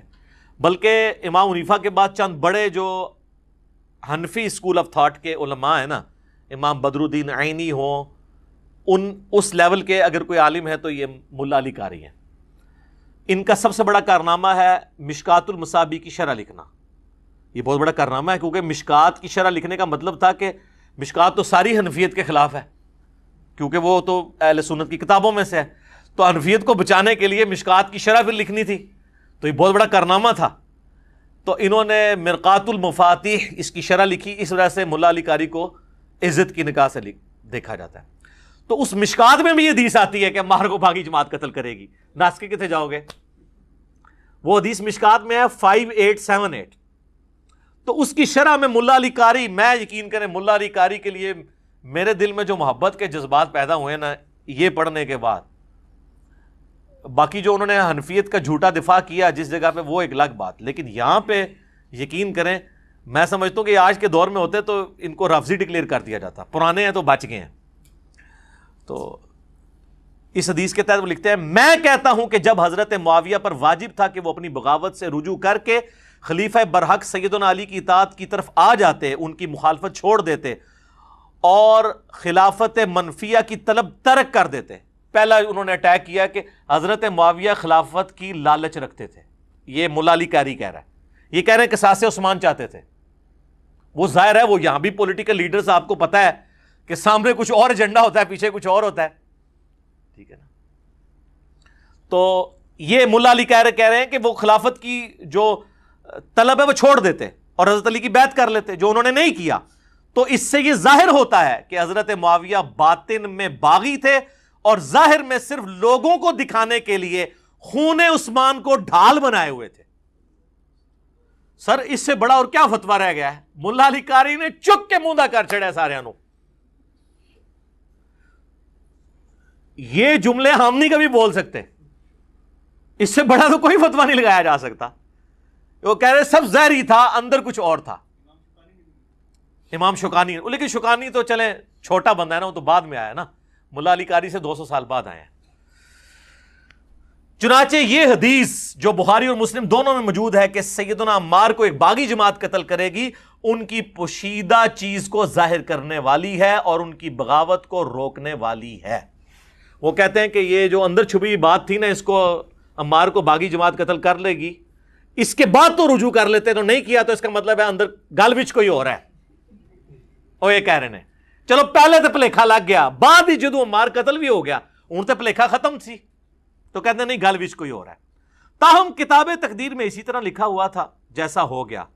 حضرت معاویہ کے عمل اور رویہ کی وجہ سے قرآن اور حدیث دونوں مہجور اور متروک ہو گئے. انہوں نے کہا قرآن کو بھی انہوں نے پس پش ڈال دیا. یہ مہجور وہی لفظ ہے، وقال الرسول یا رب ان قوم اتخذوا هذا القرآن مہجورا، سورۃ الفرقان آیت نمبر 30. رسول اللہ شکایت کریں گے کہ میری قوم نے قرآن کو پیٹھ کے پیچھے ڈال دیا تھا. تو ملا علی قاری کہتے ہیں کہ حضرت معاویہ کے رویے نے قرآن اور احادیث کو پیٹھ کے پیچھے ڈال دیا اور متروک کر دیا، یعنی اس کو ترک کر دیا. یہ 7واں ریفرنس تھا. 8واں امام عبداللہ بن محمد بن عبد الوہاب. دیکھیں کیسا بندہ ہم نے دریافت کیا ہے. سیرت الرسول کتاب کا تعارف بھی کروایا ہے، مختصر سیرت الرسول جو کوئی خریدتا ہی نہیں تھا. تو اس میں حضرت علی کے اوپر جو چیپٹر ہے نا، اس میں 10 ریفرنسز میں نے بتائے تو میرا کلپ بھی ریکارڈڈ ہے محمد بن عبد الوہاب شیعہ کے نام سے. تو 3 ریفرنسز اسپیسیفکلی امیر شام کے حوالے سے میں ڈسکس کر لیتا ہوں. وہ لکھتے ہیں کہ حضرت معاویہ نے اہل شام سمیت سیدنا علی کی بیعت نہیں کی، پھر ان کی صرف مخالفت ہی نہیں کی بلکہ ان پر قتل عثمان میں اعانت اور اس پر رضامندی کا الزام بھی دھرا. وہ کہتے ہیں حضرت علی کے اوپر الزام دھرا کہ عثمان کو اس نے مروایا. کس نے؟ امیر شام نے کہا. مگر اللہ نے سیدنا علی کو اس الزام سے بچا لیا. پھر آگے جا کے لکھتے ہیں کہ سیدنا عمار کی شہادت کے بعد حضرت عمر بن عاص نے لڑائی ترک کر دی اور بہت سے لوگوں نے بھی ان کی پیروی کی. حضرت معاویہ نے ان سے پوچھا تم نے لڑائی کیوں ترک کر دی ہے؟ انہوں نے کہا ہم نے عمار کو قتل کر دیا ہے. یہ حدیث مسند احمد میں موجود ہے، میرے ریسرچ پیپر میں بھی ہے. اور میں نے رسول اللہ سے سنا تھا صلی اللہ علیہ وآلہ وسلم کہ آپ نے فرمایا کہ عمار کو باغی جماعت قتل کرے گی. معلوم ہوا کہ ہم باغی ہیں. معاویہ بولے خاموش رہ، واللہ تم اونٹ کی طرح اپنے ہی پیشاب میں پھسلتے ہو. کیا ہم نے ان کو قتل کیا ہے؟ ان کو تو علی ان کے ساتھیوں نے قتل کیا ہے، جنہوں نے ان کو لا کے ہمارے درمیان پھینک دیا. ہم تو اپنے بچاؤ کے لیے لڑ رہے تھے جس میں وہ قتل ہو گئے. یعنی ان کا یہ تو مجبوراً تھا ان کو. استغفر اللہ. سیدنا علی کو اس کی خبر ہوئی تو حضرت علی نے آگے سے پھکی دی الزامی جواب. انہوں نے کہا اگر ہم نے عمار کو قتل کیا ہے تو پھر اپنے چچا سیدنا حمزہ بن عبد المطلب کو رسول اللہ نے کیا قتل کیا تھا، جنہوں نے لا کے ان کو کفار کے مقابلے میں بھیج دیا غزوہ احد میں. اے پھکی سی کہ بھئی جو سپورٹر ہوتا ہے وہ اگر مخالف سے لڑتے ہوئے مر جائے تو مخالف یہ کہے کہ اس نے مروایا ہے، کیوں لے کے آیا ہے. کہانی ہوتی ہے، پاویں آج دا بندہ کرائے پاویں پرانا بندہ کرائے، کڈی اڈی کہانی کرائی ہے. اچھا یہ ان کے جو سپورٹر ہیں نا بنو امیہ کے، وہ آج اسی لیول کی کہانیاں کراتے ہیں. پھر آگے جا کے لکھتے ہیں کہ بنو امیہ سیدنا علی کی تنقیص اور ان کے بارے میں نازیبا الفاظ استعمال کرتے رہے، مگر اس عمل سے علماء کے دل میں سیدنا علی کی محبت اور بڑھ گئی اور قدر و منزلت میں اضافہ ہی ہوا. عمر بن عبداللہ بن زبیر کہتے ہیں کہ بنو امیہ 60 سال تک ان کو گالیاں دیتے رہے مگر ان کا کچھ نہ بگاڑ سکے، بلکہ ان کی شان پہلے سے بھی بلند ہو گئی. صلاۃ بر محمد و آل محمد، اللہم صلی علی محمد و علی آل محمد. یہ کہتے ہیں کہ جی یہ جو گالیاں تھیں نا یہ سب تھا، یہ تنقید تھی. اچھا تو حضرت علی پہ تنقید کرنا ثواب کا کام ہے؟ سر صحیح مسلم میں 6229 نمبر حدیث میں موجود ہے لعن اللہ ابا تراب، ابو تراب علی ابن ابی طالب پر لعنت، نعوذ باللہ. یہ الفاظ ہیں، یہ بلا کے وہ کہلواتے تھے. آج میرا ٹاپک نہیں، یوٹیوب پہ میرا ایک کلپ آپ دیکھ لیں، کیا صحابہ اکرام کو گالی دینا کفر ہے؟ تو میں نے بتایا کہ اگر آپ اس کو کفر کہیں گے تو پھر کون کون اس میں آئے گا. اس کو فسق اور حرام ہی سمجھے. 8 ریفرنس ہو گئے. 9th ریفرنس آ گیا جی، شاہ عبدالعزیز محدث دہلوی، جو شاہ ولی اللہ دہلوی المتوفا 1176 کے بیٹے ہیں، اور یہ وہ خوش نصیب بیٹا ہے جسے بریلوی، دیوبندی، اہل حدیث تینوں اون کرتے ہیں. تحفہ اثنا عشریہ بھی کتاب انہوں نے ہی لکھی ہے، یہ انہی کے فتاوی ہیں جو پوری دنیا میں جناب کہا جاتا ہے جی شیعوں کا بڑا علمی رد کیا ہے. شاہ عبدالعزیز محدث دہلوی نے، یہ ان کے فتاوی عزیزی جو ان کے فتوے چھپے میں، فتوے کا مطلب ہے کہ یہ ان کا اپنا اوپینین ہے جو وہ لکھ رہے ہیں. اس کے پیج 251 پہ یہ لکھتے ہیں علماء ما وراء النہر اور مفسرین اور فقہا کہتے ہیں کہ حضرت معاویہ کے حرکات جنگ و جدل جو حضرت علی کے ساتھ ہوئیں وہ صرف خطائے اجتہادی کی بنا پر تھیں. انہوں نے کہا کہ یہ کچھ لوگ تو یہ کہتے ہیں، لیکن پھر وہ لکھتے ہیں محققین اہل حدیث نے، اہل حدیث وہابی نہیں، جو یعنی اہل حدیث وہ اسکول آف تھاٹ ہے، وہ کہتے ہیں انہوں نے روایتوں احادیث کی روشنی میں یہ چیز دریافت کی ہے کہ یہ حرکات شائبہ نفسانی سے خالی نہ تھے، یعنی اس میں نفس کا لالچ شامل تھا. یعنی حضرت علی کے ساتھ ان کی جنگیں نفسانی خواہشات سے خالی نہیں تھیں. اس تہمت سے خالی نہیں کہ جناب ذو النورین حضرت عثمان کے معاملے میں جو تعصب امیہ اور قریشیہ میں تھا، یعنی بنو امیہ اور بنو ہاشم میں جو اختلاف تھا، اس کی وجہ سے یہ حرکات حضرت معاویہ سے وقوع میں آئے، جس کا غائط نتیجہ یہی ہے کہ وہ مرتکب کبیرہ اور بغاوت قرار دیے جائیں. یہ کون لکھ رہا ہے؟ شاہ عبدالعزیز محدث دہلوی، تحفہ اثنا عشریہ علی سرکار، فتاوی عزیزی میں. پھر انہوں نے عربی میں لکھا ہے والفاسق لیس باہل اللعن، فاسق قابل لعنت نہیں ہوتا. وہ کہتے ہیں ہم لعنت نہیں بھیجیں گے، فاسق ہیں، کبیرہ گناہ کے مرتکب ہوئے ہیں، لعنت نہیں بھیجیں گے. تو اگر مراد برا کہنے سے اسی قدر ہے کہ ان کے اس فعل کو برا کہنا چاہیے اور برا سمجھنا چاہیے، تو بلا شبہ اس امر کا ثبوت محققین پر واضح ہے. وہ کہتے ہیں اگر حضرت معاویہ کی غلطیوں کو برا کہنا ہے، اس فعل کو برا سمجھنا ہے، تو یہ بالکل ٹھیک ہے، ہم اسے غلط نہیں سمجھتے. اگر برا کہنے سے مراد لعنت کرنا اور گالی دینا یعنی لعن و شتم کرنا ہے، تو معاذ اللہ کے اہل سنت سے کوئی شخص یعنی اس قسم کی حرکت کرے، ان کا ہم سب و شتم کے قائل نہیں. اور یہ جناب محدثین کا جگرہ ہے کہ ان لوگوں کے لیے سب و شتم کے قائل نہیں ہے جو خود حضرت علی پہ سب و شتم کرواتے رہے. اس لیے ہم کہتے ہیں کہ مولا علی کا شیعہ وہ ہے جو مخالفین کو دعائیں دے اور علمی اختلاف رکھے، اور بنو امیہ کا شیعہ وہ ہے جو سب و شتم کرے۔ 10واں ریفرنس پیر میرلیہ صاحب کا، المتوفا 1937 عیسوی، یہ تو حال ہی میں نے دریافت کیا، جو آج کل ان کی کتاب بڑی ڈسکس ہو رہی ہے، تصفیہ ما بین سنی و شیعہ۔ اس کے مقدمے میں وہ لکھتے ہیں کہ سنی شیعہ اختلاف کی وجہ سے ایک نئے رجحان کا اضافہ ہوا ہے، اور یہ سمجھا جانے لگا ہے کہ اہل سنت والجماعت ہونے کے لیے ضروری ہے کہ انسان اہل بیت کرام کے خلاف بغض اور بنی امیہ کے ساتھ محبت رکھے۔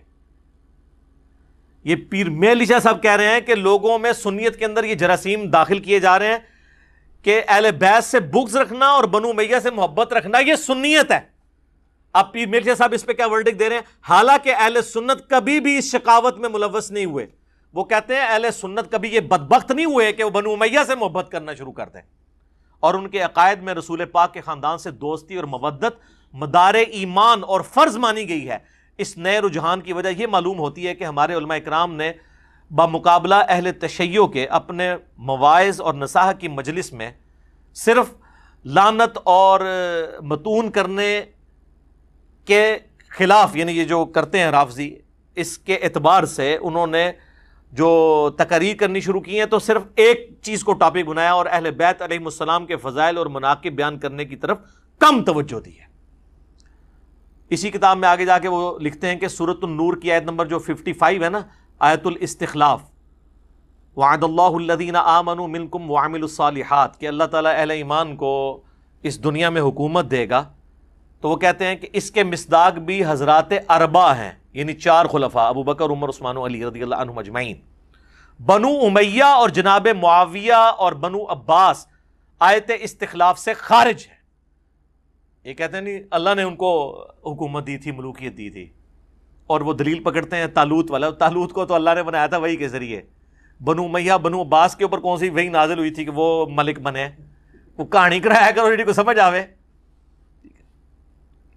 تو کہتے ہیں کہ بنو امیہ اور جناب معاویہ اور بنو عباس کی حکومتیں وہ اللہ کی طرف سے جو وعدہ تھا وہ اس سے خارج ہیں، کیونکہ جیسا کہ پہلے بیان ہو چکا ہے کہ مراد آیت استخلاف سے وہ لوگ ہیں جو سورہ نور کے نزول کے وقت حاضر تھے۔ وہ کہتے ہیں جو بعد میں مسلمان ہوئے وہ اس میں کہاں سے آ گئے بیچ میں، اور ویسے ٹیکنیکلی بھی جو اس حکومت کی خرابیاں تھیں وہ اپنی جگہ ہیں۔ اگلا والا آ گیا جی 11 نمبر پہ، علامہ وحید الزمان، جس کو پرانے اہل حدیث تو اہل حدیث مانتے ہیں، آج کل کے آدھے مانتے ہیں آدھے نہیں مانتے، لیکن ایک بات ہے کہ اہل حدیث کے پلے اور کوئی شے کوئی نہیں ہے، کیونکہ مسلم شریف انہوں نے ہی ترجمہ کیا ہے، اور بخاری کا جو ترجمہ کیا 60s کے اندر سید داؤد راز کا، وہ 8 جلدوں میں جو PDF بھی ہے، ان کے بھی مرشد ہیں وحید الزمان، وہ تو ان کو کوٹ کرتے ہیں اس میں۔ تو سید داؤد راز سے تو کوئی انکار نہیں کر سکتا، جو جمعیت اہل حدیث انڈیا کے سربراہ تھے، کیوں ان کے مرشد ہیں وہ، ان کو تو پوری زندگی نہیں پتا چلا کہ یہ نعوذ باللہ گمراہ ہو گیا تھا، وہ تو کوٹ کرتے ہیں۔ اور اہل حدیث آج تک جو مسلم شریف چھاپ رہے ہیں وہ انہی کی چھاپ رہے ہیں، وحید الزمان کی۔ اس میں جو حدیث ہے نا صحیح مسلم میں 5976 اور 5977 2 حدیث ہے کہ نبی اسلام نے اپنی وفات سے 1 مہینے پہلے خطبہ دیا، یہ حدیث بخاری میں بھی ہے۔ عقبہ بن عامر کہتے ہیں کہ احد کے شہداء پہ دوبارہ سے نماز جنازہ پڑھی، اور پھر وہاں پہ خطبہ دیتے ہوئے کہا کہ مجھے اپنے بعد تم سے یہ خطرہ نہیں کہ تم میرے بعد شرک کرنے لگو، البتہ مجھے ڈر ہے کہ تم دنیا کی لالچ میں پڑ جاؤ گے اور پھر دنیا کی محبت میں ایک دوسرے کو قتل کرو گے اور پھر برباد ہو جاؤ گے جس طرح اگلی قومیں برباد ہو گئی۔ اس حدیث کی شرح میں وحید الزمان صاحب لکھتے ہیں، اور دنیا کے واسطے آخرت کا خیال چھوڑ دو گے۔ مسلمانوں نے حضرت کے چند روز بعد ایسے کام شروع کیے اور آپس میں پھوٹ کی بنا ڈالی۔ معاویہ حضرت علی مرتضیٰ سے لڑے اور یزید نے خاندان نبوت کو تباہ کیا۔ انہوں نے کہا یہ جو حضور نے کہا تھا نا کہ ایک دوسرے کو قتل کرو گے، اس کا مصداق جو ہے وہ آل امیہ ہے۔ اور حجاج نے عبداللہ بن زبیر کو شہید کیا اور فتنوں کی تار بند گئی۔ اس روز سے آج تک مسلمانوں کا وہی حال ہے کہ کسی ایک امام اور خلیفہ پر سب مسلمان اکٹھے نہیں ہوئے، آخر کافر موقع پا کر ان پر غالب ہوئے اور ان کی قوت خاک میں مل گئی۔ دوسرا ریفرنس وہ لے کے حضرت ابو سفیان کی فضیلت پہ جو حدیث صحیح مسلم میں ہے 6409، اس کے کانٹیکسٹ میں جس میں حضرت ابو سفیان نے آ کے کہا کہ بھی مسلمان مجھے صحیح نظر سے نہیں دیکھتے، میں پوری زندگی اسلام کا مخالف رہا ہوں، تو آپ نا میرے بیٹے معاویہ کو اپنا منشی رکھ لیں، تو اس کی وجہ سے تالیف قلب ہو جائے گی، لوگ بھی میری عزت کریں گے۔ تو حضرت معاویہ کو انہوں نے وہاں پہ یعنی کاتب کے طور پر بھرتی کروایا، وہ جو کاتب وحی والا لے کے چلتے ہیں۔ کاتب وحی والی روایت بھی موجود ہے دلائل النبوہ کے اندر۔ تو ان سے کبھی پوچھا آپ نے کہ دلائل النبوہ میں کیا کر رہی ہے کاتب وحی والی روایت؟ وَكَانَ مُعَاوِيَةُ یکتب، ہاں پیٹ نہ بھرے، اور اس میں آگے راوی لکھتا ہے کہ پھر پوری زندگی پیٹ نہیں بھرا، حضور کی نبوت کی خبر پوری ہوئی، یہ بتانے کے لیے وہ لکھ رہے ہیں۔ یہ بس وَكَانَ يَكْتُبُ الْوَحْيَ آدھا ٹکڑا اٹھاتے ہیں، آگے نہیں پڑھتے۔ وہ مسلم شریف میں حدیث ہے نا کہ خدا اس کا پیٹ نہ بھرے، امیر شام کے بارے میں۔ تو وہ دلائل النبوہ میں امام بیہقی نے ثابت کیا کہ حضور کی یہ تو کہتے ہیں نا دعا تھی، امام بیہقی نے ثابت کیا ہے یہ بدعا تھی اور لگ گئی، پوری زندگی پیٹ نہیں بھرا، تو وہاں سے اٹھاتے ہیں۔ خیر یہ علیحدہ سے ٹاپک ہے، میرا یوٹیوب پہ کلپ 1 ملین سے زیادہ لوگ دیکھ چکے ہیں، حضرت معاویہ کاتب وحی، وہ آپ دیکھ لیں۔ وہ کہتے ہیں کہ یہ حضرت معاویہ کو جو بھرتی کر لیا، یہ آپ کا حسن خلق تھا اور مصلحت بھی تھی، کیونکہ ابو سفیان کافروں کا سردار تھا، اس کی تالیف قلب بھی ضروری تھی۔ ہرچند ابو سفیان کا اسلام پہلے پہل جان کے ڈر سے تھا، مگر بعد میں شاید پختہ ہو گیا ہو، اور جب آدمی اسلام لایا تو اس کے قصور کفر کے وقت کے سب معاف ہو جاتے ہیں۔ اور آپ نے وحشی قاتل حمزہ کا اسلام بھی تو قبول کیا تھا، اس پر بھی ابو سفیان کا خاندان نبوی کا ہمیشہ دشمن رہا۔ ابو سفیان عمر بھر حضرت صلی اللہ علیہ وآلہ وسلم سے لڑتا رہا اور صدہا مسلمانوں کو اس نے شہید کیا۔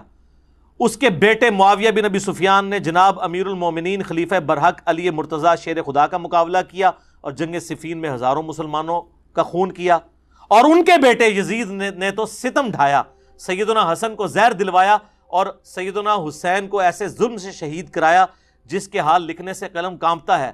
پھر یزید کے بعد اس کے سارے خلفاء بنو امیہ سوائے عمر بن عبدالعزیز کے خاندان نبوی کے دشمن رہے اور ہمیشہ درپے ایذا رہے، اور دنیا ادنا کے واسطے اپنی آخرت کو تباہ کرتے رہے۔ لا حول ولا قوت الا باللہ، یہ لکھا ہے انہوں نے، پوری بنو امیہ پڑ کے رکھ دیتی ہے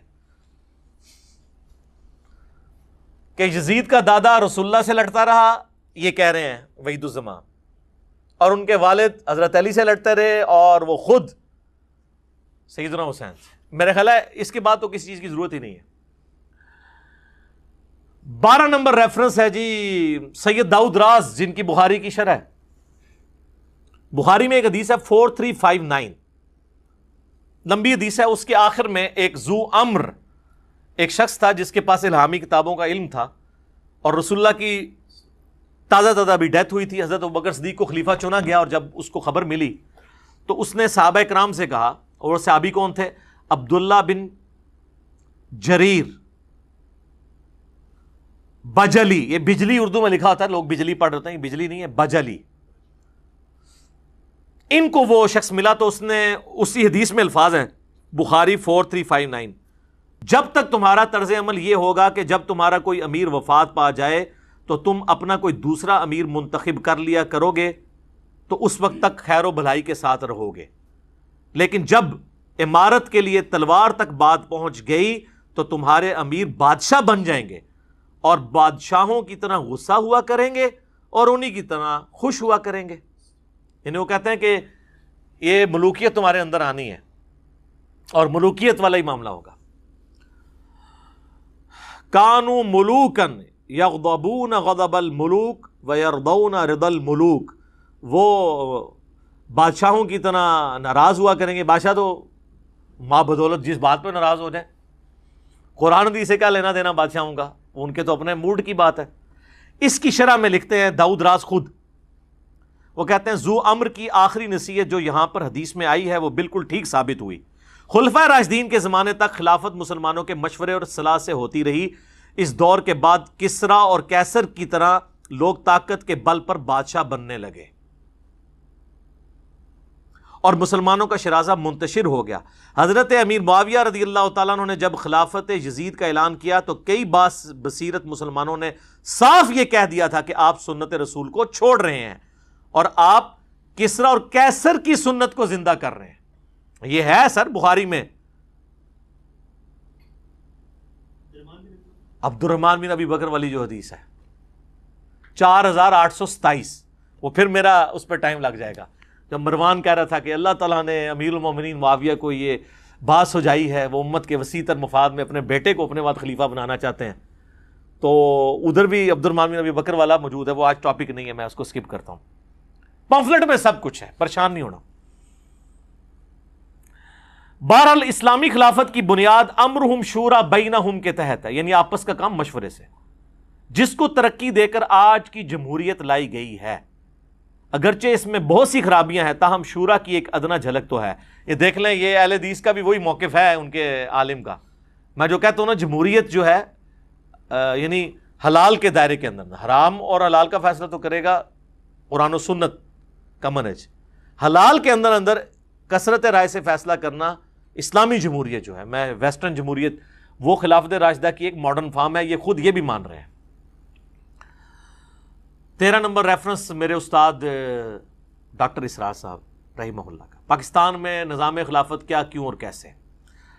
اس میں وہ لکھتے ہیں کہ حضرت علی کی خلافت کے بعد جو حکومتیں ہیں، وہ کہتے ہیں جبکہ امیر معاویہ کی پشت پر ایک قبائلی قوت تھی جس کا شام کے اندر ایک مرکز قائم ہوا، میں ان کی نیت پر کوئی حملہ نہیں کر رہا۔ ظاہر برابر بھی تو کرنا ہوتا ہے نا، لوگ لٹ لے کے مغری نہ پہ جان، معاذ اللہ، وہ صحابی رسول ہیں، لیکن ان کی خلافت اس طور سے منعقد نہیں ہوئی جیسا کہ پہلے چاروں خلفاء کی ہوئی تھی۔ یہ فرق ہے جس کی بنا پر خلافت راشدہ حضرت علی کی خلافت پر ختم ہو گئی۔ اور پھر وہ لکھتے ہیں کہ شاہ ولی اللہ دہلوی نے تو کوئی اختلاف کیا ہے، بہرحال امت کا اجماع ہے اس معاملے میں کہ یہ چاروں خلیفہ راشد ہیں، اور حضرت حسن کی خلافت بھی اسی کے اندر آتی ہے۔ اس پہ میرا یوٹیوب پہ علیحدہ سے خلافت راشدہ کے اوپر بھی، خلافت راشدہ کے 30 سال کے اوپر بھی ویڈیوز موجود ہیں، آج ٹاپک نہیں ہے۔ 14th ریفرنس جو ہے جی مولانا مودودی کا، حالانکہ یہ ڈاکٹر سال کے استاد ہیں، لیکن میں نے اس کو بعد میں رکھا ہے تاکہ میں آپ کو بتاؤں کہ جس مودودی کو انہوں نے بدنام کیا ہے، سب سے سافٹ لینگویج اس بندے کی ہے۔ وہ 5واں چیپٹر ہے نا، خلافت راشدہ سے ملوکیت کا سفر، اس کے آخری پیرے میں وہ لکھتے ہیں اس طرح خلافت راشدہ کا نظام آخری اور قطعی طور پر خاتمہ ہو گیا۔ خلافت راشدہ کے نظام کا آخری اور قطعی طور پر خاتمہ ہو گیا، خلافت کی جگہ شاہی خانوادوں نے لے لی، اور مسلمانوں کو اس کے بعد سے آج تک پھر اپنی مرضی کی خلافت نصیب نہ ہو سکی۔ حضرت معاویہ کے محامد اور مناقب اپنی جگہ پر ہیں، ان کا شرف صحابیت بھی واجب الاحترام ہے، ان کی یہ خدمت بھی ناقابل انکار ہے کہ انہوں نے پھر سے دنیا اسلام کو ایک جھنڈے تلے جمع کیا اور دنیا میں اسلام کے غلبے کا دائرہ پہلے سے زیادہ وسیع کر دیا۔ ان پر جو شخص لان اور تان کرتا ہے وہ بلا شبہ زیادتی کرتا ہے، لیکن ان کے غلط کام کو تو غلط کہنا ہی ہوگا۔ اسے صحیح کہنے کے معنی یہ ہوں گے کہ ہم اپنے صحیح اور غلط کے معیار کو خطرے میں ڈال رہے ہیں۔ کیا سافٹ لینگویج ہے، کچھ بھی نہیں کیتا۔ میرا خیال ہے ان 10 لائنوں میں سارے تعریفی جملے ہیں، اور کہتے ہیں بڑی گستاخانہ کتاب لکھی ہے۔ تو یہ 14th ریفرنس، یہ تو ہمارے ائمہ اہل سنت کے ریفرنسز تھے۔ 15 نمبر پہ میں نے ایک غیر مسلم کا ریفرنس رکھا ہے۔ یہ کہتے ہیں جناب وہ یہود و نصارہ جس کی تعریف کرے نا، وہ آپ سمجھ لیں یہود و نصارہ کا ایجنٹ ہے۔ یہی بتایا جاتا ہے نا آپ کو ہر معاملے میں کہ جی وہ قادیانیوں کو پناہ دی ہوئی ہے جرمنی والوں نے، تو لہٰذا آپ سمجھ لیں کہ قادیانی اسلام دشمن ہے۔ تو سر جرمنی کے ہی ایک جو صحافی ہیں نا، ان کا میں آپ کو ورڈکٹ بتاتا ہوں حضرت معاویہ کے بارے میں۔ یہ مصر کے ایک مشہور عالم ہیں محمد رشید رضا رحمۃ اللہ علیہ، انہوں نے اپنی کتاب میں لکھا ہے تفسیر المنار کے اندر، اور اب یہ عرب اسکالر ہیں، میں اس کا ترجمہ آپ کو پڑھ کے بتا دیتا ہوں۔ وہ کہتے ہیں کہ جرمنی کے بعض اکابر پروفیسرز نے عثمانیہ حکومت کے دارالخلافہ میں بعض اہل اسلام سے کہا، اور ان میں بعض شرفائے مکہ بھی موجود تھے، کہ ہمیں چاہیے کہ ہم اپنے کیپٹل برلن، جو برلن شہر ہے، اس کے فلاں چوک میں معاویہ بن ابی سفیان کا مجسمہ قائم کریں۔ وہ کہتے ہیں کہ یہ حضرت معاویہ کے مجسمے تو غیر مسلم ملکوں میں لگے ہونے چاہیے۔ ان سے پوچھا گیا کیوں؟ انہوں نے کہا اس لیے کہ وہی تو ہیں جنہوں نے خلافت اسلامیہ کا نظام کا رخ جمہوریت سے غلبہ عصبیت کی طرف موڑ دیا، یعنی زبردستی اور تعصب کے اوپر۔ اگر وہ نہ ہوتے تو روئے زمین پر اسلام پھیل جاتا اور ہم جرمن اور یورپ کے تمام قبائل عرب مسلمان ہوتے۔ وہ کہتے ہیں یہ جو ہم چاند ایک بچ گئے ہیں نا، یہ بھی حضرت معاویہ کو دعائیں دو کہ انہوں نے اس وقت حکومت کا نظام ہی بدل دیا، ہمیں تو چاہیے ان کو اپنا لیڈر مان کے ان کے مجسمے لگائیں۔ یہ میں نے حوالہ اس لیے رکھا ہے 15 نمبر پہ کہ ہمیں تو یہی بچپن سے بتایا جاتا ہے نا کہ جس کی یہود و نصارہ تعریف کریں نا اس حوالے سے، تو وہ آپ کو پتہ چل جائے گا کہ اسلام کے خلاف کیا۔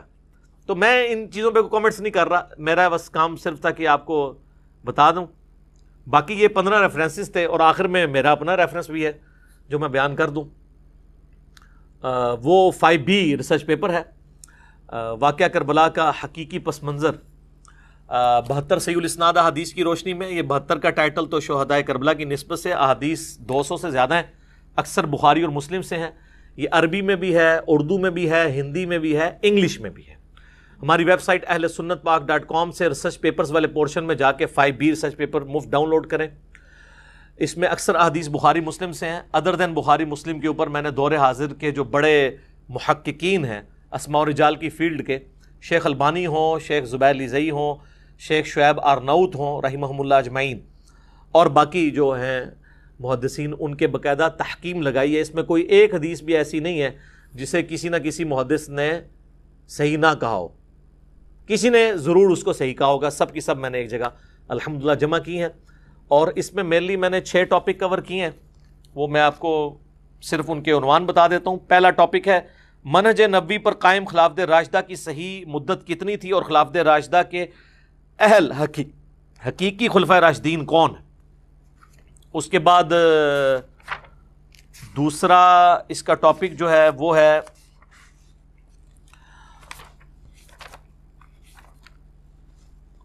خلیفہ راشد سے بغاوت بدعت ہے، جنگ جمل، صفین اور نہروان میں سیدنا علی کی حقانیت اور شہادت سیدنا عثمان رضی اللہ تعالیٰ عنہ۔ تیسرا ٹاپک ہے رسول اللہ صلی اللہ علیہ وسلم نے اپنی وفات سے 1 مہینہ قبل مستقبل میں ہونے والے حکومتی بگاڑ سے متعلق غیبی خبریں دے دی تھیں۔ چوتھا ٹاپک ہے چوتھے خلیفہ راشد سیدنا علی کے فضائل کا بیان اور ان پر ممبروں سے لعنت کرنے کی بدعت کب اور کس نے ایجاد کی۔ اس کے بعد پھر 5واں ٹاپک ہے حضرت معاویہ رضی اللہ تعالیٰ عنہ کو حکومت مل جانے کے بعد سے بتدریج امت پر کیسی ملوکیت مسلط ہوئی اور اس کا بھیانک نتیجہ کیا نکلا۔ اور پھر 6ٹا ٹاپک ہے سیدنا حسین کے فضائل کا بیان اور یزید ابن معاویہ کی ملوکیت میں اس کے گورنر عبید اللہ ابن زیاد کے ذریعے مظلومانہ شہادت۔ تو یہ سارے ٹاپکس میں نے کور کیے ہیں، اور یہ ریسرچ پیپر آپ فری ڈاؤن لوڈ کریں۔ اگر ہارڈ کاپی منگوانی ہے تو یہ ریسرچ پیپر اور 8 ریسرچ پیپر اور ہیں، ٹوٹل 9 اور 3 اذکار کارڈ، 12 کا پیکج صرف 300 روپے میں آپ TCS عام ڈاکنے TCS کے ذریعے اپنے گھر منگوا سکتے ہیں۔ صبح 9 سے لے کر شام 5 بجے تک آپ کال کر سکتے ہیں ہماری اکیڈمی میں، +92 کے کوڈ کے ساتھ، اور پاکستان میں کریں گے تو 032159000162 ہماری اکیڈمی کا نمبر ہے۔ بعض اوقات بیزی بھی ملتا ہے، ظاہر ہے کہ بہت زیادہ کالز آ رہی ہوتی ہیں اور آپ کو یہ لگ رہا ہوتا ہے بیل جا رہی ہو، بیل جا نہیں رہی ہوتی، وہ سننے کے دوران دوسری بیل آ رہی ہوتی ہے، لہذا ناراض نہ ہوا کریں، نمازوں کا وقفہ بھی ہوتا ہے۔ وہاں پہ آپ کال کریں، صبح 9 سے لے کے 5 بجے تک آپ یہ ریسرچ پیپر فری اس اعتبار سے گھر منگوا سکتے ہیں کہ TCS کا خرچہ ہی 300 سے زیادہ ہے، ہم آپ کو 300 میں یہ سارا 12 کا پیکج آپ کے گھر میں بھیجیں گے۔ اور جو ہماری اکیڈمی میں آتے ہیں، جب اکیڈمی انشاءاللہ کھلے گی تو یہاں تو ایک سیٹ تمام ریسرچ پیپرز کا آپ کو فری سب کو ملتا ہے۔ تو یہ میری معروضات تھیں کچھ اس حوالے سے جو میں نے آپ کے سامنے رکھیں۔ اللہ سے دعا ہے جو حق بات میں نے کی اللہ تعالیٰ ہمارے دلوں میں راسخ فرمائے، اور اگر جذبات میں میرے منہ سے کوئی غلط بات نکل گئی تو اللہ تعالیٰ ہمارے دلوں سے ہی معاف کر دے۔ سبحانک اللہم وبحمدک اشہد ان لا الہ الا انت استغفرک واتوب الیک وما علینا الا البلاغ المبین۔ جزاکم اللہ خیرا۔